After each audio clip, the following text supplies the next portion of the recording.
We continue to sail forward, my friends, on our ship here, broadcasting from the pirate radio station on the ship in my mind in inner space. Welcome back, Artist Journal, May 15th, 2023, broadcasting to the world from Berlin, Germany. My name is Adrian Pocobelli, and it's so great to have Popple at the start of the show here. When you see the numbers, the numbers are off the charts. I wonder if maybe this is a regular occurrence for Popple. I have no idea, but when I saw the tweet, let me just show it to you. Let me see here. Minimize. Okay. Look at this.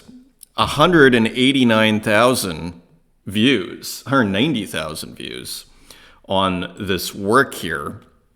So that is, we're getting in the neighborhood of 1 million here. Like, this is 1/5 of 1 million views. It recalls Rob V2's prediction that NFT artists were going to be the rock stars of the future. This seems to be adding evidence to that thesis. That is really impressive. So anyways, and as ever, and look at Popple's account though. And just really, no wonder it's doing so well. Look at how cool it is put together. And even when I highlight it, his name even does something when you highlight. So, Popple, writer, artist, computer, culturescape, and art. Collect my unfine art only if you like it. So anyways, on Object, and this is another thing, was on Manifold, which was an interesting thing. So again, 28,000 followers. So that is impressive. So this was on Manifold. So this went for 0.69 ETH. I wonder, which is a really nice price, by the way. What is that? $1,200 US? So that is impressive. I did think to myself, what if this was on Foundation? Just by being on the platform, does it help you in terms of if all of a sudden someone bids, like on Super Rare, you'll see it, oh, someone just bid, it'll be in your news feed if someone bids on something. And I wonder to myself if this would have had more bids on Foundation. Just an interesting question. I wonder to myself. I think it's super cool, kind of indie, and which kind of fits with Popple's whole, for lack of a better term, brand, image, or just like philosophy. It's consistent with the art, which kind of has this edginess to it. I don't know if I'd call it like punk rock, but it's tempting. This sci-fi pixel art, this alien sci-fi pixel art. So anyways, Edenfall 1, The Death of the Old Web, and let me just show you. So really interesting title. I'm not sure, and let me actually hit play here. There's not a ton of animation in here, but it's all you need. Again, reminiscent of Cap'n, who does just a little part of this image will be animated, and also reminiscent of Dexter's, some of Dexter's work, where you'll have this static landscape and then just a little bit that's moving. Again, this creates a contrast, right? If the whole thing was moving, you wouldn't have that same contrast, but it's almost like the still pixels come to life. The static pixels come to life a little bit and are given kind of a deeper significance, for lack of better words, by a little bit of movement here and there. So anyways, and then you have these kind of organic Android figures. Again, Metal and Alien seem to combine, almost reminiscent of the Alien movie. And here you see just, again, that kind of dark sci-fi pixel art. Almost dystopian. You see someone out here in the river, an Ophelia of sorts. And again, just this beautiful, minimal animation. And finally, there's something else I want. So you see it's kind of vertical. And I was confused at first because I saw 600 by 800 pixels, which is the size of an old computer monitor, but it's a computer monitor basically on its size. I think a really cool, from a conceptual perspective, a pretty cool size, 600 to 800 pixels, the old computer monitor size. So anyways, 0.69 ETH, big congrats. I almost want to say this is a bigger deal. This 190,000 views. And remember we were seeing that glitch artist Polygon 1993, who was reaching like 1 million views. This is quite something. Now this contrast, I mean, we're going to see Strange Thing, who is saying, Instagram's where it's at as far as if you're an emerging artist. So an interesting kind of sub-debate that kind of came out of nowhere here. Anyways, we'll get to Strange Thing in a second. And while we're on Popple, I just wanted to show a couple of works that came out that we missed. This is in collaboration with Explainer Gallery, which is out of Shanghai. And they've been doing a few collaborations here. And there's one with Kappan here that we looked at just the other day. So they just started doing stuff here, as far as I can tell, in this Trader series. So anyways, give them a follow. And so here it is, Popple Automated Market Maker, maybe a reference vaguely to the technology behind Uniswap. Okay, these stock crypto trading platforms online that are decentralized. So almost reappropriating that title for Popple's own ends here. So another just cool sci-fi work. You're not even quite sure exactly what this is or what's going on, but it doesn't really matter, does it? And a beautiful lighting here. Stunning. I mean, these are gifts, right? These are gifts. Still available for 12 Tezos, 4 left. So you can still get it. That is cool. And do we have, this is Explainer, again, gallery out of Shanghai. So interesting. And here's another one by Popple, Cyclops of Dark Matter. This came out on May 5th, so about a week and a half ago. And so anyways, just another one of these monsters here, kind of flashy, so I won't leave it on for too long. With a poem, 800 by 912. So very cool, and just a big shout out to ONBD Magazine and the very friendly people behind it. They did a little interview, chit-chat with creator Adrian Pocobelli, which was super nice. And they also did a deep dive here into the realm, like a bit of a profile. So anyways, that is super cool. I'm going to put these on my description with the Culture 3 article that I have. It's in the description links. I'm also going to put Michaela Colonna's podcast there. So anyways, thanks, guys. That is awesome. And you can check it out. Check out their magazine. I mean, look at how much is going on here. It just looks like a really cool kind of NFT magazine of sorts, for lack of a better term. I think they're trying, artist as curator, I think they're trying to bridge digital and kind of contemporary art world, which is an interesting kind of space, isn't it? So here it is, anyway. So anyways, thank you.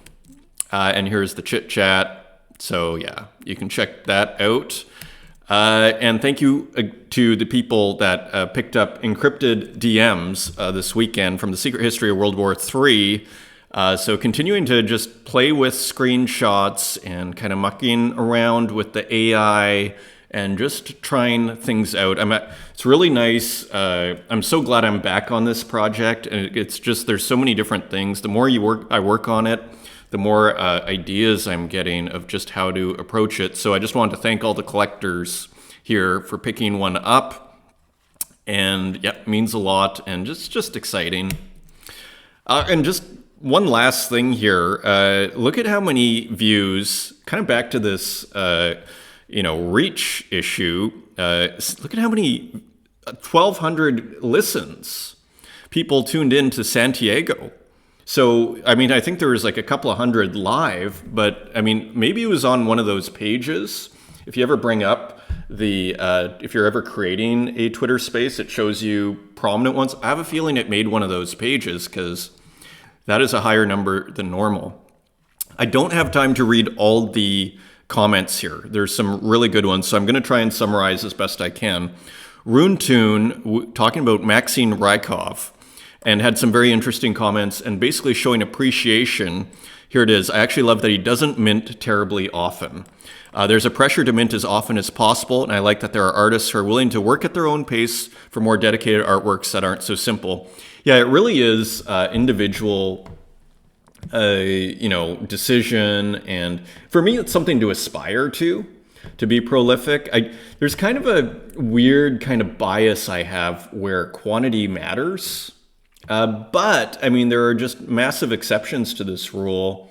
Well, I was going to say Leonardo, I mean, who made like 20 paintings, but then you look at the notebooks, and I mean, I think we can call that prolific. But all to say, I think every artist has to kind of find their own equilibrium and be true to themselves. So I like that too, because I'd rather have a masterpiece by Maxine Rykov once a month or once every few months than a non-masterpiece. So it depends on the work, and it depends what you're trying to do. But I think it's interesting and worthwhile comment. Mick Renders also, so these were the spheres that turned into the plants. The plants in the series are 3D scanned. I think Sabato did some 3D scanning too, and then brought into Blender for all the spherical and animation treatment, which was inspired by my fiance's houseplant collection and mutual love of them. Great to be shown next to Sky, one of my big inspirations and motivators in the space. So a testament to how small this still is. Good news. Rosetio also had some comments on collage and relating to what Demon Ego was saying about not planning everything ahead of time. And this is what I wanted to highlight here. When I'm ready to create something, I just pick out the ones that catch my eye, talking about images, public domain images that Rosetio uses for collage. And when I'm ready to create something, I just pick one of them that catches my eyes and starts cutting and putting them together. It's kind of like letting my imagination run wild. So back to this idea of not overly planning. Without any real plan or idea of what the finished piece looks like, I might have a rough idea, but I'm always surprised by the end result. And it's a lot easier to bring it back to being prolific. It's a lot easier to be prolific when you're not overly planning. It's sort of my experience. It's like finding something unexpected, and it's kind of a little more exciting. I mean, everything has its kind of, its role, and it's every strategy, put it this way, people make art for different reasons. So it really depends what you're trying to do. What is your purpose? What is your end? What is your goal? It's like finding something unexpected and really cool by chance, kind of like surrealist automatism. Exactly. So, so leaving, the opportunity for chance and inspiration. So anyways, it's interesting how these two comments here, like we're discussing a similar topic from different kind of angles. And finally, I did want to highlight this. If you haven't heard of Touch Designer, which I hadn't, definitely check it out. It's mostly used for live installation, project mapping, and video DJ stuff. But digital artists are harnessing its virtually unlimited power more and more every day. So an interesting tool. Again, Score was using this, also known as Zaiko. It's node-based, and you can take basically any inputs and modify it with any other input or parameters and create crazy outputs. So it sounds like a filter of sorts, like a filtration tool, which is incredibly useful for just attacking an image from, as we see with Uxine, taking a concept and attacking it from 20 different angles. And big shout out to Bombattle and Demon Ego. Thank you everybody for the comments. And this was interesting too. So Uxine replied, yes, square brush with randomized size and spaces. So we're discussing this work here. And you see how organic these lines are? Maybe we can stop it. You see how organic this is? So again, square brush with randomized size and spaces. So when you're making your own brush, you can create the space between, and you can randomize the space. So that gives a very organic feel. So right on target. I think we were right on target there. So that's interesting. Thank you for the comment and confirmation, Uxine. That is totally cool. And this, I had to show this. India Robot. Uxni Gotchi Concept V2. So this is an ongoing joke because I thought one of Uxine's work was of a Tamagotchi. And Indio is putting together some concept blueprints here for an actual Tamagotchi. So with Uxine themed. So anyways, hilarious and cool. This was also interesting. So remember Haiti Rocket's newer works here. So here's another one. And I was thinking, oh, maybe this is deluxe paint, right? Because it's kind of got that cycling gradient that we often see in deluxe paint. But maybe that was just a...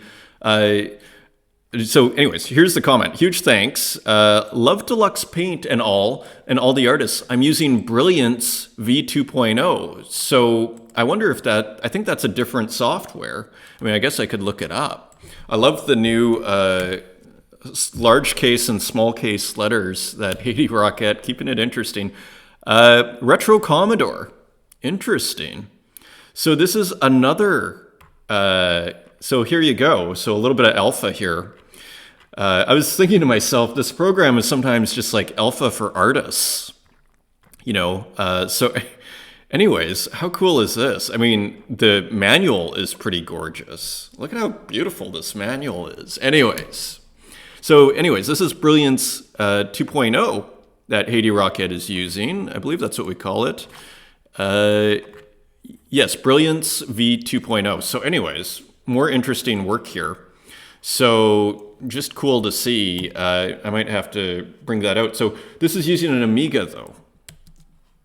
And this is also, to me, this is a huge watch this space. This ability now with AI for us to create our own drawing tools without basically having any knowledge of coding. I think this is what's going on here. So this is Native Ed. GM with my new obsession on creating custom little tools, 90s style, to draw with. Not sure why I put myself into this, but it's fun though. I think your instincts are excellent. I mean, this is to me, this is a huge watch this space, because what happens when the artists can make their own tools? It takes making your own brush and kind of hypercharges it. I mean, I've had a concept for an app that I want, where I basically have like a circle on as a drawing app, and I want to be able to use the balance in the phone to draw with, to create kind of a random drawing tool. I wonder, like, I could probably make that, or at least, you know what I'm saying? Like, so this is exciting. And look at the results.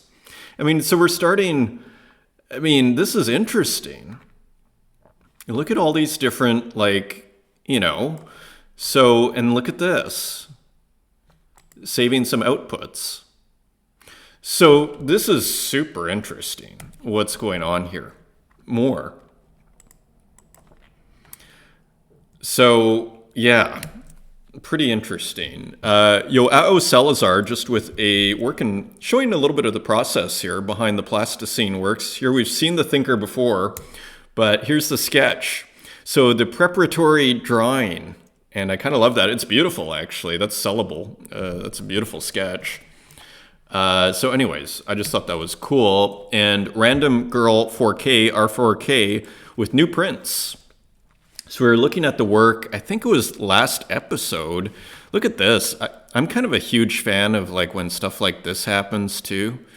Just these little marks down here. I guess you should probably cut it here, but who knows? I think it's fine if you leave that. Anyways, these are screen prints, I believe.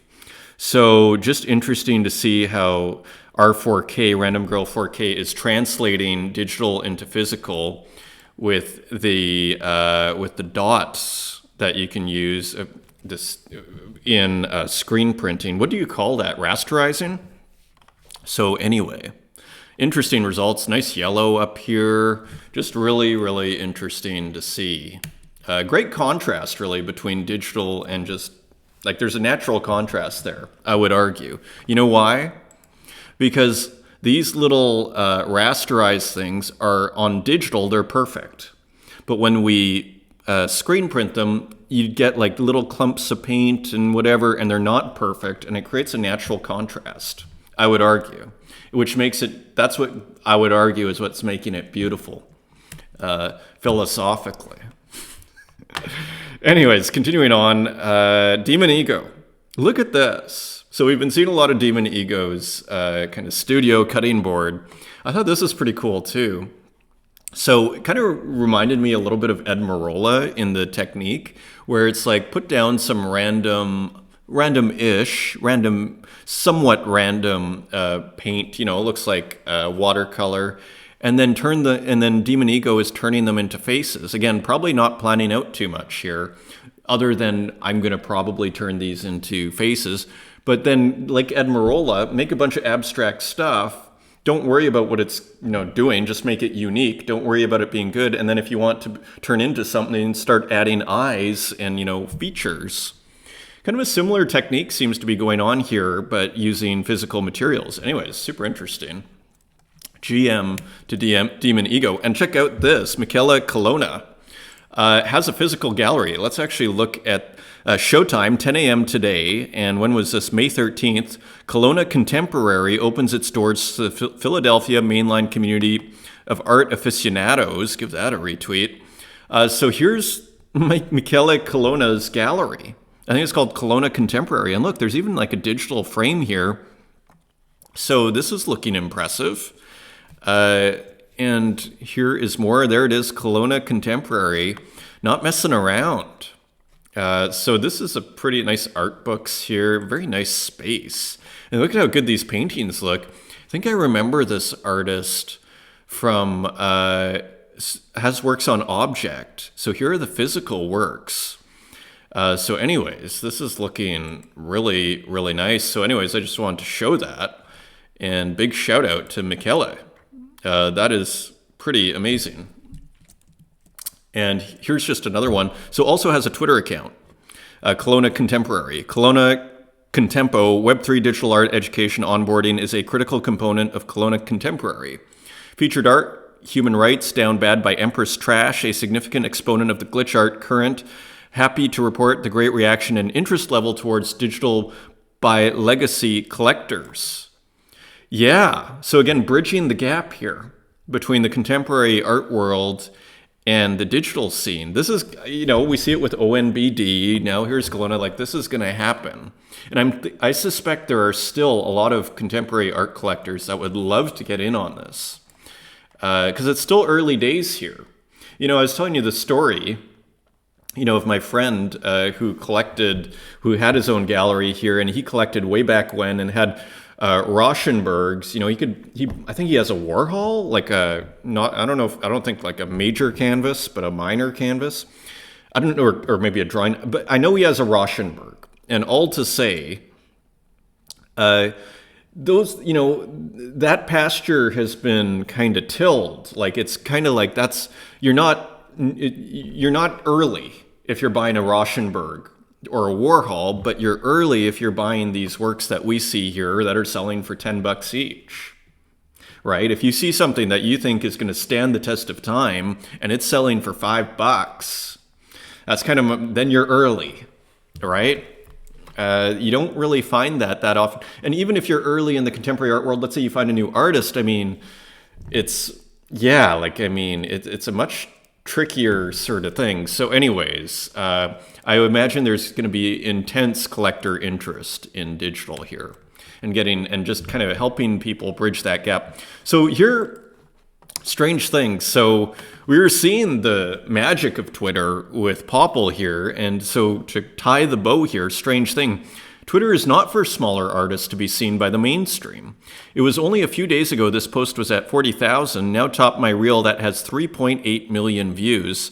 So here it is, a strange thing on Instagram. So Strange Thing continues to kill it on Instagram. And, here's a theory for you. I could see this kind of fashion AI work doing better on Instagram, particularly because Strange Thing has a fashion component to it. I think it's like an audience issue where on Instagram, there's kind of a more natural kind of fashionista audience, whereas on Twitter, you're going to get more of a pixel art audience. So I almost feel like this is more photographic, whereas the pixel art sort of stuff that Popple's doing, I'd argue maybe it probably would do better on Twitter. That is, so I wonder how much this has to do with this being kind of photographic and fashion based. Just interesting. So, so it's not that it's all digital art, But it's interesting how certain genres is where I'm going with this. Certain genres of digital art might perform better on different platforms. How wild is that? And we could imagine on TikTok a similar thing. And actually, I've gotten some help. I'm actually starting to put out clips on TikTok. I'll have to put out my TikTok on the links there. I put out one kind of short on YouTube, if anybody you saw that. I think it's too much content, frankly, on the YouTube. If I start putting out shorts, it's too much. But TikTok I like because there's no content on TikTok. So then you can just put out little clips of this show on TikTok. And I think that's super fun. So I'm going to do that.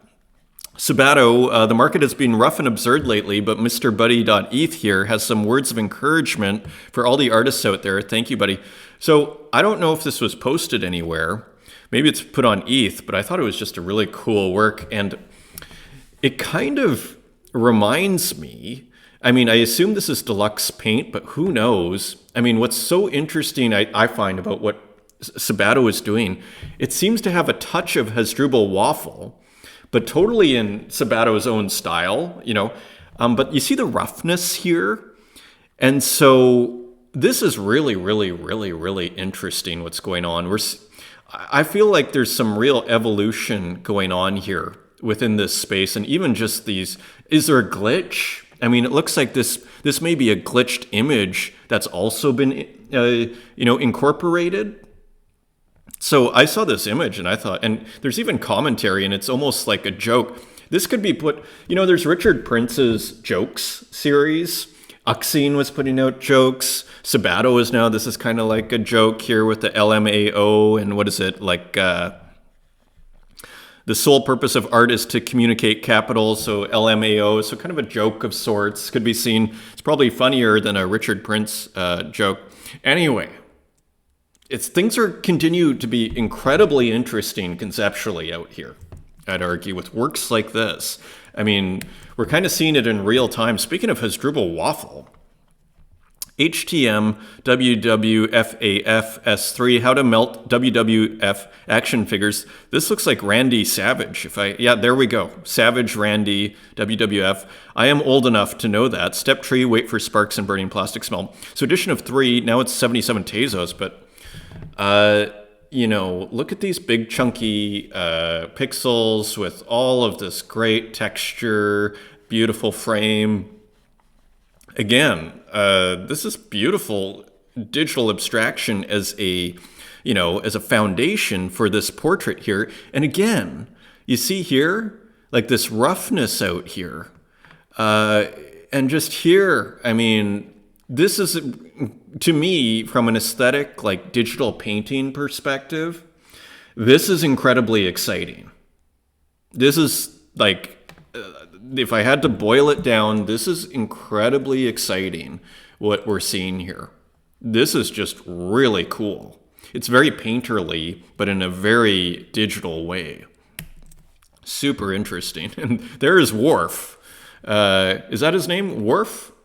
Maybe I'm the Star Trek Next Generation guy. I think it's Worf. Yeah, Worf. These tags are very helpful. Bots talking, my hands on the keyboard create the Kujeb based on a true story. So also has Dribble Waffle. So playing with one of these pieces, it's almost a genre. Because I see other artists too, where it's like you just put a whole bunch of stuff. In a sense, like Joao Salazar has kind of like that technique where it's almost like a stream of consciousness and you just kind of populate the canvas with stuff. So anyways, very cool work here too. I love the keyboard and the numbers on top.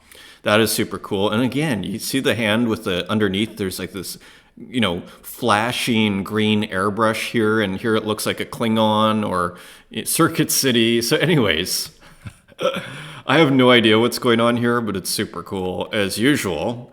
Did any sell? One sold at an auction for only 19 Tezos. Probably one of these super short auctions. It's probably a 2-hour auction. And so anyways, super duper interesting. RJ with some more conceptually interesting work. A Muted Conversation, who are you listening to? So kind of deviating somewhat from the other style. He's put out a few works in this style. Ever since my computer learned to talk, she said, all other voices have grown quiet. Interesting kind of commentary here. Someone like, drawing at their computer and then kind of glitched out on the side here.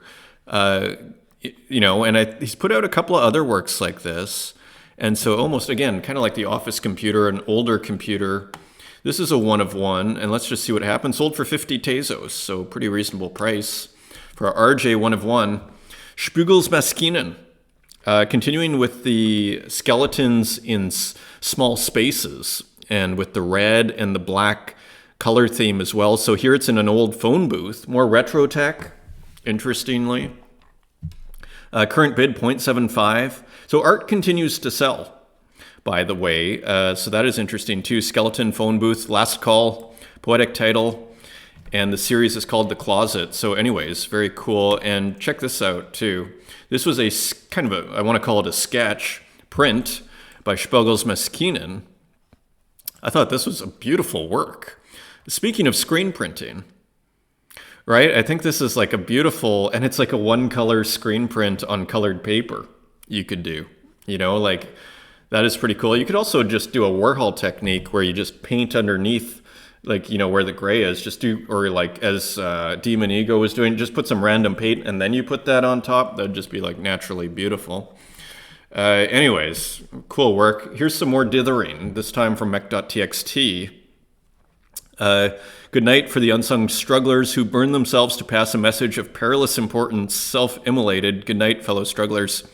So this almost looks like someone is self-immolating here. So almost like some of the Greek sort of theme here. Great color in this piece. And there's another one by mech.txt. Look at this. Almost like a gondola of sorts here. This beautiful, beautiful moon or sunset. Interesting colors here. Almost kind of very web kind of color feel to it. And the dithering in here, in the sea here, is what really captured me. Like there's some beautiful artistry going on in this dithering here. It feels very manual. It feels like every pixel was very kind of cared after. This is no simple gradient here, I don't think. I'll be resting for the whole day, walking our local park with the family. I hope you are well, fellow strugglers. Indeed.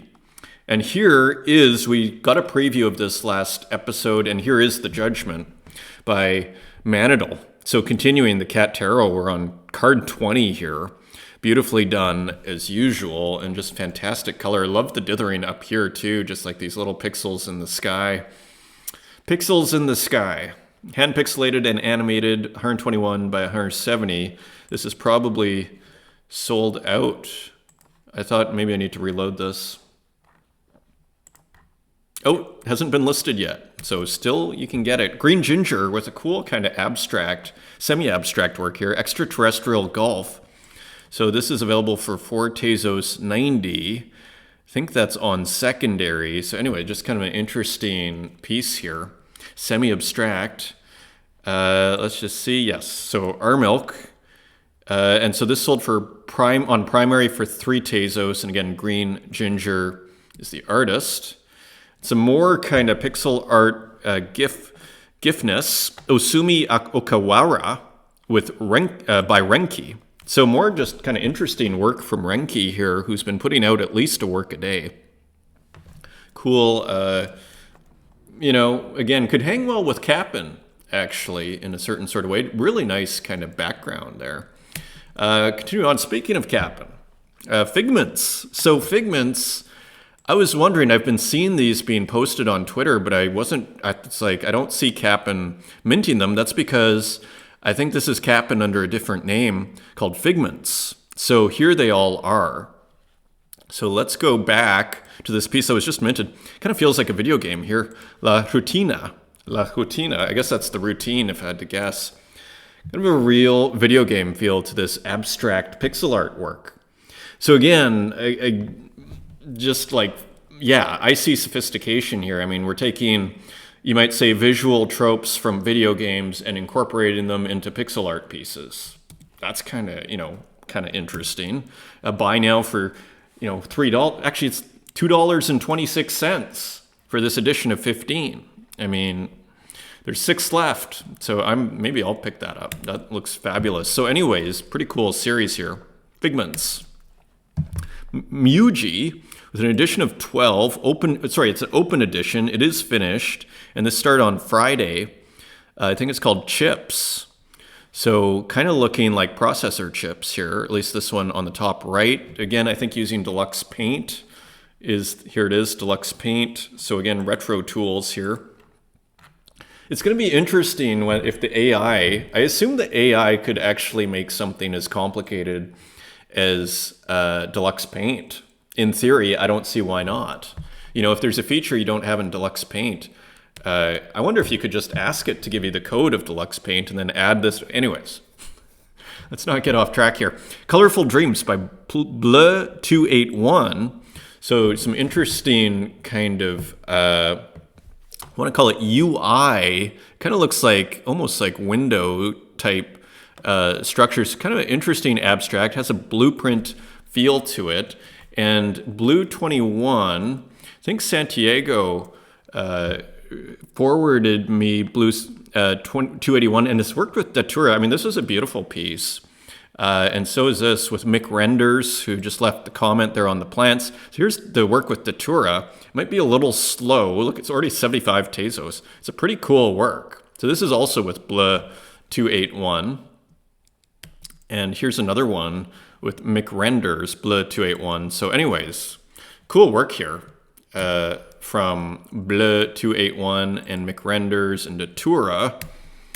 Continuing on, speaking of Datura, Fusion 121. So just another really interesting animated abstract work by Datura, kind of circular pixel, like the edges are circular on the outlines are circular rather than rectangular, which is kind of an interesting take, interesting colors too.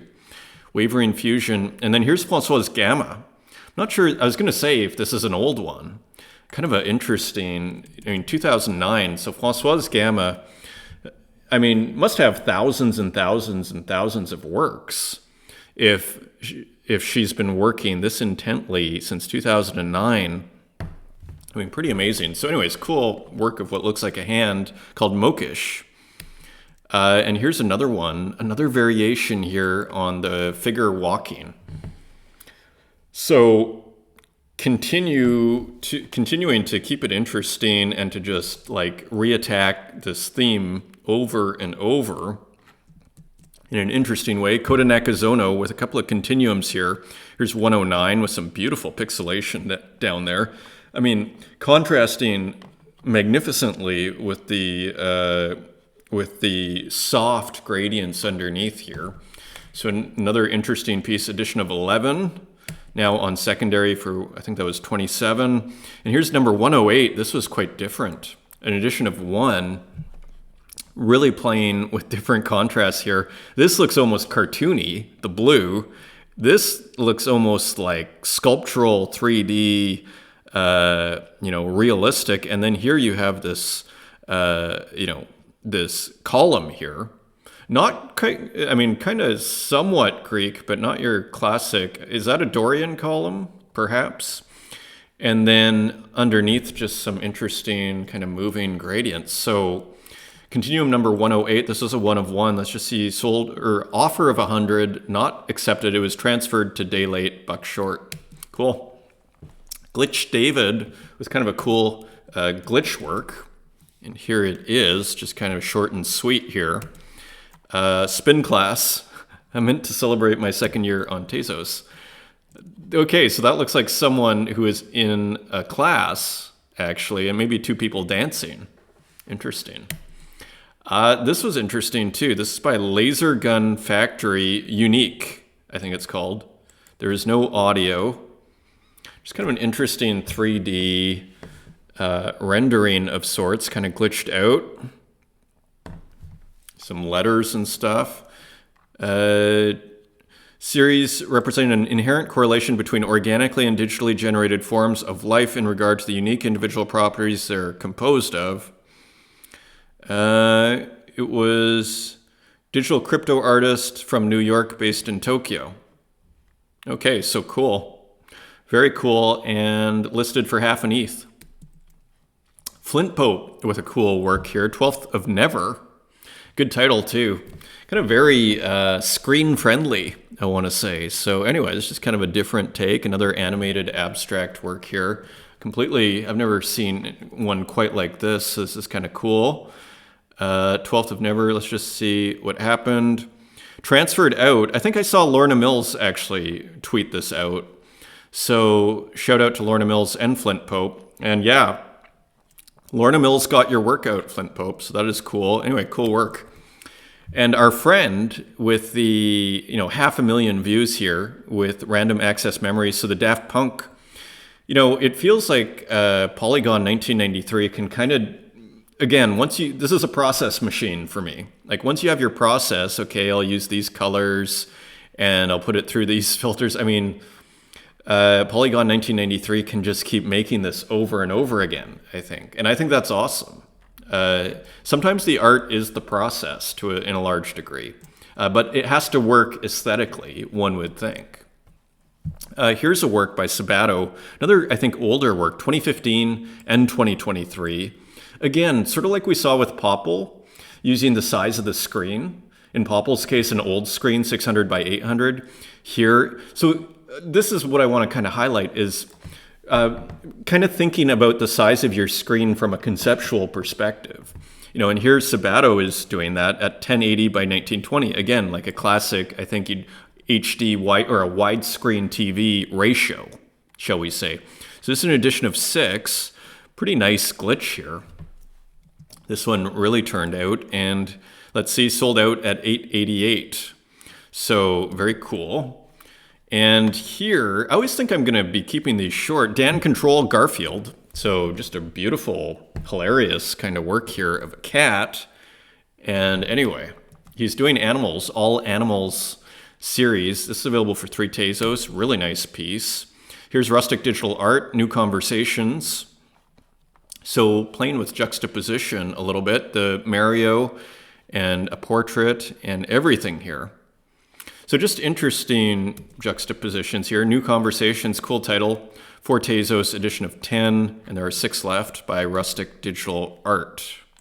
Yuri J, 6 in 1. I thought this was cool because it kind of reminded me of an Italian altarpiece, where these things that fold out. And so here Yuri J was putting some of his art into that style, and I just thought that was super interesting. And then turning it into a piece. Here it's like something you'd find in someone's living room, some sort of piece of furniture that this, so-called altarpiece would be on. Very cool. And one by Tegenhoff, another one with this AI-generated image, edited and animated afterwards. So another beautiful piece here. And this is an edition of 30 for 2 Tezos each. And here's an artist I'd never seen before, Malaya, Dudes. So it's tempting to think that these are physical, but then you get weird little glitches which make it look digital. These little lines that go across. Maybe it's created, maybe it's based on physical work would be my guess. And I think they're on Foundation here. There's not too much information, your favorite artist, so you don't know exactly, but it looks like it started physically, doesn't it? And then it's finished digitally. That's the temptation. So anyway, it's just kind of interesting artist here. And they're also on Object, Malaya XD. And so anyways, cool artist, just interesting work here. Continuing on, Lily Illo, The Aftermath, my submission for Bloom AI exhibition. I feel like I've heard of that. This is Bloom. So I think it's like, they have some sort of show. Initial output created with text to image using Stable Diffusion AI, then in painting and outpainting with DALL-E 2 AI, refined with Photoshop and upscaled with Topaz Gigapixel. So a lot of work going in here. The classic distortions with the fingers and the double hands and everything. Kind of a nice painterly look to it. Interesting arm as well. So cool work by Lily Illo. Continuing on Santiago, who had this cool still life, Car Parts and Fruits Vanitas. And so this looks like more Santiago AI putting car parts, and of course his car is breaking once every few weeks here. In the middle, juxtaposed in the middle of a still life here, almost a Dutch looking still life, edition of 20, and sold out at 4 Tezos each. And some were transferred. One was transferred to me, actually. I actually saw the work before I saw the transfer, by the way.